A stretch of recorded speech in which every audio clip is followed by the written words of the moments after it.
washatengeneza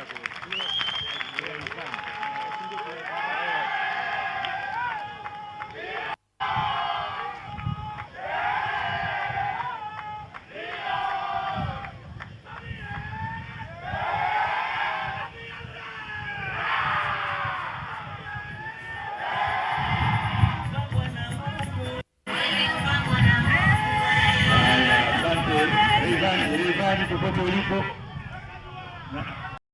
Kama alikuwa anataka kuimba na mimi ndio niwache. Sasa labda kutunza ile Mheshimiwa Rais ikawa vibaisha.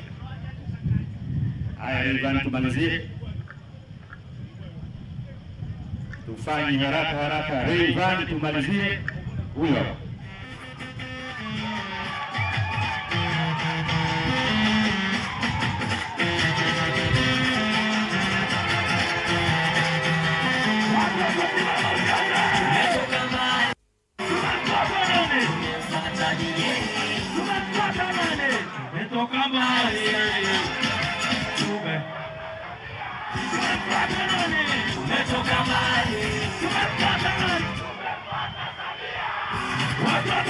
Tumetoka mbali.